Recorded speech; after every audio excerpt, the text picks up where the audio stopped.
This is Infinix hot 50 pro এবং এই স্মার্টফোনটার নামের মধ্যে একটা ভাইব আছে প্রো।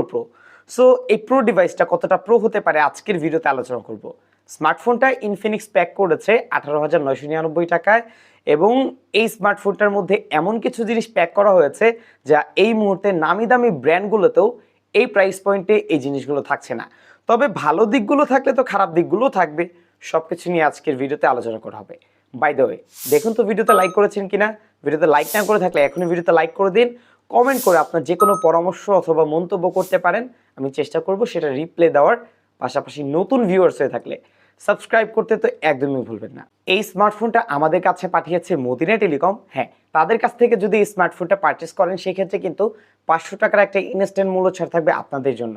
ভিডিও ডেসক্রিপশন বক্সে তাদের ফেসবুক পেজ এবং অ্যাড্রেস যাবতীয় সকল তথ্য দেওয়া রয়েছে। এই স্মার্টফোনটার ডিজাইন বেশ চমৎকার এবং এই ধরনের ক্যামেরা বাম্প স্টাইল আপনাদের অনেক পছন্দ আমি জানি এবং আমার কাছেও বেশ ভালো লেগেছে। দেখতে কিন্তু বেশ মিনিমাল, তবে একটু উঁচু বলতে পারি। স্মার্টফোনটা কিন্তু বেশ স্লিম, থিকনেস পেয়েছি 7.4 মিলিমিটার আর এটার ওজন পেয়েছি 190 গ্রাম। তবে ওপরের দিকটা আমার কাছে একটু ভারী মনে হয়েছে, এছাড়া সব কিছু ঠিকঠাক। তবে বিল্ড ম্যাটেরিয়ালসটা আমার কাছে এতটা প্রিমিয়াম মনে হয়নি, তাই এখানে আরেকটু কাজ করা দরকার ছিল। এছাড়া স্মার্টফোনটার ব্যাক প্যানেলে ফ্রস্টেড ফিনিশ ডিজাইন হলেও ফিঙ্গারপ্রিন্টের ছাপ তো পড়বে না, তবে এখানে স্ক্র্যাচ পড়ে যাওয়ার কিন্তু পর্যাপ্ত সম্ভাবনা রয়েছে। তাই ব্যাক কভারটা অবশ্যই ব্যবহার করা ট্রাই করবেন। এছাড়া এই স্মার্টফোনটা কিন্তু বেশ কিছু কালার ভেরিয়েন্টে পেয়ে যাবেন এবং আমাদের কাছে রয়েছে এটা গ্লিসিয়ার ব্লু কালার, যা দেখতে কিন্তু বেশ চমৎকার। এছাড়াও স্মার্টফোনটা কিন্তু দেখতে একটু বড় সড়ো, তাই এক হাতে ব্যবহার করতে একটু প্রবলেম হতে পারে। দুই হাতে ব্যবহার করলে আবার কমফোর্টেবল ভাবে ব্যবহার করতে পারবেন। পোর্টস অ্যান্ড বাটনের ক্ষেত্রে প্রায় সব কিছু স্মার্টফোনটার মধ্যে থাকছে, শুধুমাত্র সেকেন্ডারি নয়েজ ক্যান্সেলেশন মাইক্রোফোন কিন্তু এখানে ব্যবহার করা হয়নি। এছাড়া পাচ্ছেন ট্রিপল সিম কার্ড ট্রে এবং এখানে 1 টেরাবাইট পর্যন্তই মেমোরি কার্ড ব্যবহার করতে পারবেন। স্মার্টফোনটাতে IP54 এর ডাস্ট অ্যান্ড ওয়াটার রেসিস্ট্যান্ট আছে, তাই হালকা পানির ছিটে ফোটা বা ধুলোবালিতে তেমন একটা সমস্যা হওয়ার সম্ভাবনা থাকছে না। ডিজাইনের দিক থেকে স্মার্টফোনটার আউটলুক সত্যি ভালো লেগেছে এবং চমৎকার একটা আউটলুক বলা যায় এবং ডিফারেন্ট। যাই বলি না কেন, স্মার্টফোনটার বিল্ড কোয়ালিটি আসলে এতটা ভালো ছিল না। তবে এই বিষয়টাকে একটু ইগনোর করে হয়তো তারা নজর দিয়েছে এই স্মার্টফোনটার ডিসপ্লের দিকে, কারণ অনেক দিন পর তারা কিন্তু আবারও অ্যামোলেড ডিসপ্লে অফার করছে উইথ ইন ডিসপ্লে ফিঙ্গারপ্রিন্ট। ফিঙ্গারপ্রিন্টের পজিশনটা একটু নিচের দিকে হয়ে গেছে। এছাড়া আমরা টেস্ট করে দেখেছি, এটা কিন্তু বেশ ফাস্ট রেজাল্ট করেছে। পাশাপাশি কোনো প্রকার অ্যানিমেশন স্লো মনে হয়নি। টোটাল ডিসপ্লে সাইজ হচ্ছে 6.78 inch, 120 hertz high refresh rate, 1800 nits পর্যন্ত peak brightness, screen to body ratio 93.9%। এছাড়াও অলওয়েজ অন ডিসপ্লে সুবিধাও রয়েছে। অ্যামোলেড ডিসপ্লে বরাবরই বেশ ভালো হয়ে থাকে এবং দেখতে কিন্তু বেশ কালারফুল এবং ভাইব্রেন্ট, এবং এই স্মার্টফোনটার ডিসপ্লেতেও সেই বিষয়টাই আমরা দেখতে পেয়েছি। তবে ডিপ ব্ল্যাকটার ভিউইং এক্সপিরিয়েন্স এতটা সুখকর ছিল না, মানে অন্যান্য যে সুপার অ্যামোলেড টাইপের যে ডিসপ্লেতে ডিপ ব্ল্যাক দেখা যায় তেমন না, বাট এমনিতে ঠিকঠাক বলা যায়। এছাড়াও স্মার্টফোনটার মধ্যে এইচডি এর সাপোর্ট পাচ্ছি না, তাই ফুল এইচডিতে আপনারা ওটিটি প্ল্যাটফর্মে কন্টেন্ট দেখতে পারবেন না। ফুল এইচডি ডিসপ্লে হওয়ার ফলে এটার মধ্যে কিন্তু আমরা শার্পনেসে তেমন একটা ঘাটতি লক্ষ্য করিনি। এছাড়া স্মার্টফোনটার মধ্যে 120 হার্টজ যে হাই রিফ্রেশ রেট পাচ্ছি সেটা ইউএফএ টেস্টের ক্ষেত্রে পুশ করতে পারছিল। পাশাপাশি বেশ কিছু অ্যাপসে ব্যবহার করেছি, সেখানেও পুশ করছিল। তবে কিছু অ্যাপস আছে যেগুলোর মধ্যে আপনি 90 হার্টজ এবং 60 হার্টজে পুশ করতে দেখবেন। এছাড়া এটা যে হ্যাপটিক ফিডব্যাক, পাশাপাশি টাচ রেসপন্স, এই ধরনের কোনো রেসপন্সেই লেটেন্সি বা স্লো আমার কাছে মনে হয়নি।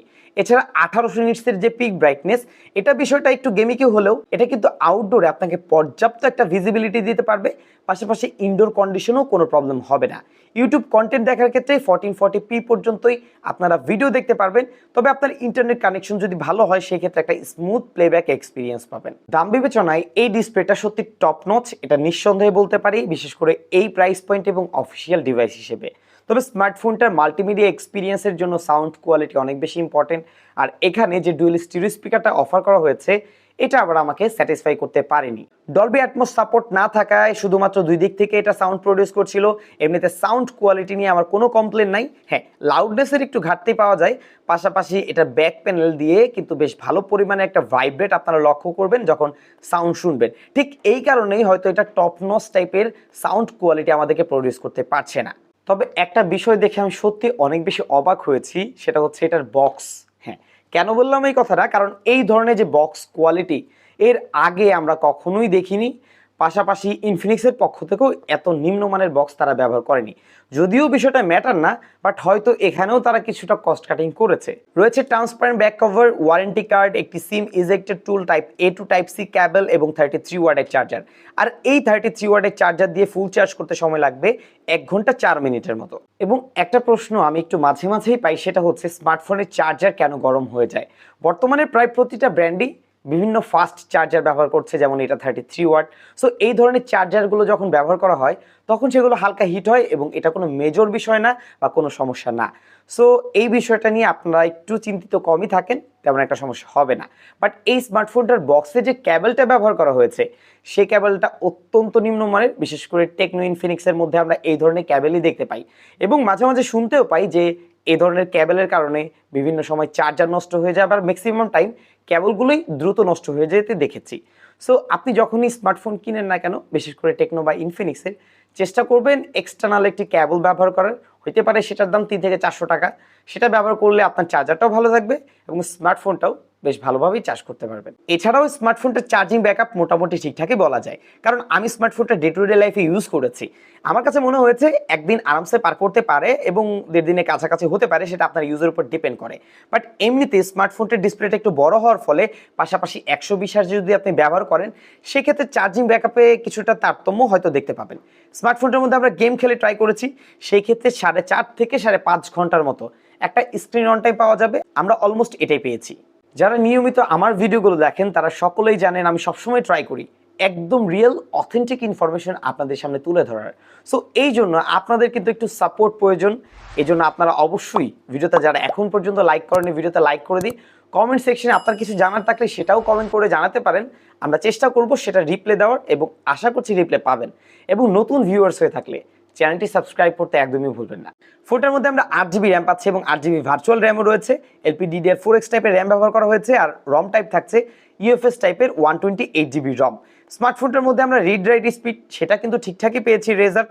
এছাড়া 8GB র্যাম অনুযায়ী স্মার্টফোনটার মধ্যে 8-10টা অ্যাপ কিন্তু খুব ভালোভাবেই ব্যবহার করতে পেরেছি। তেমন কোনো প্রবলেম কিন্তু এটার মধ্যে পাইনি। পাশাপাশি কোনো অ্যাপও আমরা ক্র্যাশ করতে দেখিনি, আবার কোনো অ্যাপ রিলোড নিতেও দেখিনি। বিষয়টা ভালো লেগেছে। অ্যাপগুলো ওপেনিং টাইম মোটামুটি ফাস্টই মনে হয়েছে। অ্যাপগুলো যখন সুইচিং করছিলাম সেই ক্ষেত্রে স্মুথ রেজাল্ট দিচ্ছিল। এছাড়াও এটার মধ্যে র্যাম ম্যানেজমেন্টের মধ্যে কোনো হিকআপ, স্টার্টারিং এই বিষয়গুলো কিন্তু লক্ষ্য করিনি। এছাড়া ওভারঅল মাল্টিটাস্কিং এক্সপিরিয়েন্স আমার কাছে ঠিকঠাকই ছিল। তো আপনার অফিস ওয়ার্কের যে কোনো অ্যাপ চাইলে কিন্তু স্মার্টফোনটার মধ্যে অনায়াসেই ব্যবহার করতে পারবেন। এছাড়া স্মার্টফোনটার মধ্যে আমরা পাচ্ছি মিডিয়াটেকের হিলো Z100 প্রসেসর এবং এটা একটা নিউ চিপসেট যার ট্রানজিস্টর সাইজ হচ্ছে 6 ন্যানোমিটার এবং main clock speed 2.2 GHz। GPU পাচ্ছি মালি G57MC2। এখন এই চিপসেটটাকে আমরা বলতে পারি মিডিয়াটেকের হিলিও Z99 যে জাতীয় প্রসেসরটা ছিল সেই চিপসেটটারই একটা রিব্র্যান্ডেড চিপসেট হচ্ছে মিডিয়াটেকের হিলিও Z100। এখন এই দামে বিশেষ করে 19,000 টাকার মধ্যে এই প্রসেসরটা কিন্তু ব্যবহার করা হয়েছে। পাশাপাশি আমরা যদি বলি কিছুদিন আগে আমরা আরও একটা ফোন দেখেছি, সেটা হচ্ছে অলমোস্ট 30,000 টাকায় টেকনো সেম চিপসেটে ব্যবহার করেছে এবং টেকনোর আরও একটা নিউ স্মার্টফোন আসতে যাচ্ছে, সেটার প্রাইসও হয়তো 18-19-এর মধ্যেই হবে এবং সেই ফোনটার মধ্যেও কিন্তু এই প্রসেসরটাই ব্যবহার করা হয়েছে। সো সব কিছুই জানতে পারবেন। চ্যানেলটা সাবস্ক্রাইব করে রাখবেন, সেই ভিডিওটা হয়তো খুব শীঘ্রই আমাদের চ্যানেলে আপলোড হবে। অন্তত বেঞ্চমার্কের স্কোর ছিল 4,16,000+। এছাড়াও স্মার্টফোনটার গিগ বেঞ্চ স্কোরে সিঙ্গেল করে 747 অ্যান্ড মাল্টি করে 2018 অ্যান্ড সিপিইউ থ্রটলিং টেস্টের রেজাল্ট কিন্তু বেশ ভালো ছিল, কারণ এখানে আমরা তেমন কোনো থ্রটল ডাউন দেখতে পাইনি। প্রায় 90%-এর মতো একটা স্কোর রেজাল্ট কিন্তু এখানে দিয়েছে। ফোনটার মধ্যে আমরা ফ্রি ফায়ার গেম খেলেছি, আলট্রা হাই গ্রাফিক্সের রেজাল্ট বেশ চমৎকার ছিল। ফুটবল গেম খেলেও ট্রাই করেছি, এক্সপিরিয়েন্স বেশ ভালো পেয়েছি।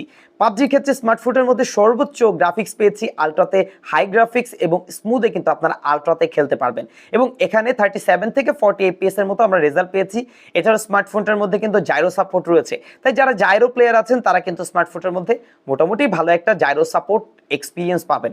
পাশাপাশি এটার মধ্যে আশফল 9, কল অফ ডিউটি, বিভিন্ন অপটিমাইজ গেমগুলো কিন্তু খুব অনায়াসে খেলতে পারবেন, কোনো সমস্যা হবে না। তবে যারা গেমার আছেন, বিশেষ করে স্মার্টফোনগুলোর মধ্যে একদম হাই লেভেলের গেম খেলতে চান, তাদের উদ্দেশ্যে বলছি, বিশেষ করে এই স্মার্টফোনটার জন্য। স্মার্টফোনটার মধ্যে কিন্তু কোনো প্রকার কুলার চেম্বার ব্যবহার করা হয়নি, তাই স্মার্টফোনটা কিছুটা হিট জেনারেট করে।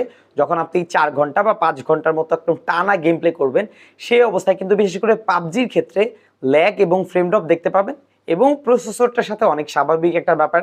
বাট আপনি যদি 1 ঘন্টা 2 ঘন্টা খেলেন তেমন একটা প্রবলেম হবে না। এছাড়া স্মার্টফোনের মধ্যে football, call of duty, free fire এই ধরনের গেমগুলো কিন্তু খুব অপটিমাইজ গেম, তাই সেগুলো স্মার্টফোনটার মধ্যে অনায়াসে খেলতে পারবেন। বিশেষ করে যারা এই দামের মধ্যে একটা ফ্রি ফায়ার গেম খেলার জন্য একটা আদর্শ স্মার্টফোন চাচ্ছেন, তাদের জন্য এই স্মার্টফোনটা একটা বেস্ট অপশন হবে। এখানে দেখতে পাচ্ছি ট্রিপল ক্যামেরা সেটআপ, তবে main camera 50 megapixel, aperture f1.6 এবং পাচ্ছি 2 মেগাপিক্সেল একটা ডেপথ সেন্সর আর একটা অজানা সেন্সর। ফ্রন্ট সেলফি ক্যামেরা পাচ্ছি 8 মেগাপিক্সেল, অ্যাপারচার f2.0 এবং সর্বোচ্চ এখানে কিন্তু উভয় সাইডে 2K 30fps পর্যন্ত ভিডিও রেকর্ড করা যায়, পাশাপাশি বোকে ভিডিও রেকর্ড করার সুবিধাও রয়েছে। রিয়ার ক্যামেরাতে আমরা বেশ কিছু ছবি তুলেছি, বিশেষ করে আউটডোরে। ছবিগুলো দেখতে কিন্তু বেশ চমৎকার ছিল, কিছুটা পাঞ্চি, কিছুটা স্যাচুরেটেড, আবার অনেকেই এই ধরনের ছবিগুলো দেখতে বেশি পছন্দ করেন। সো আমার কাছেও দেখতে বেশ ভালো লেগেছে।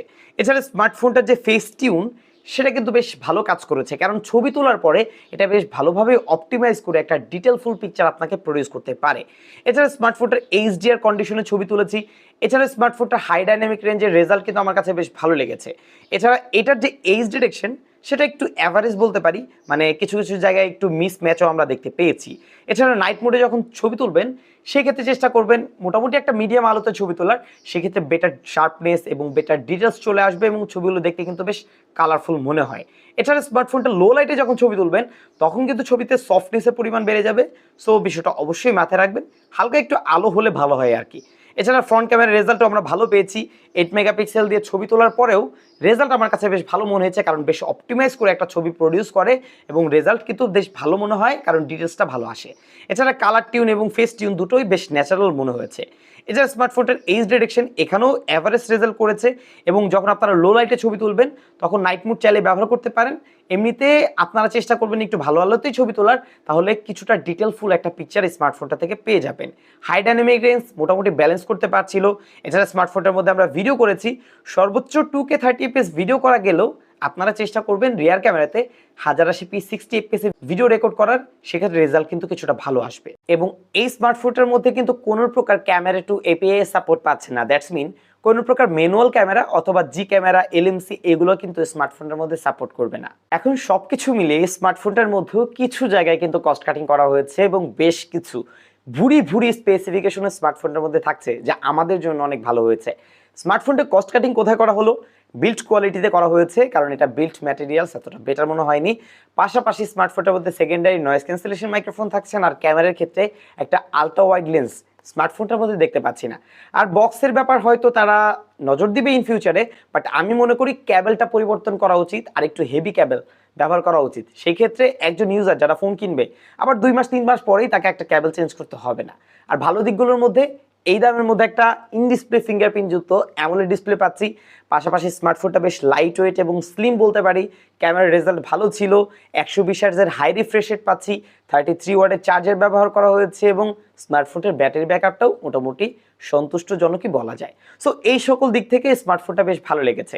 তবে স্মার্টফোনটার আরও একটা রিভিউ হয়তো আসবে, সেটা 20 থেকে 25 দিন পর। সেই সময় হয়তো আরও বেশ কিছু রেজাল্ট আপনাদের সামনে তুলে ধরতে পারবো। এবং যারা ভিডিওটা দেখছেন সাবস্ক্রাইব করে রাখবেন, যাতে করে ভিডিওগুলো আসলে দেখতে পারে। বিদায় নিচ্ছি আমি জাকারিয়া হাসান পার্থ। আসসালামু আলাইকুম।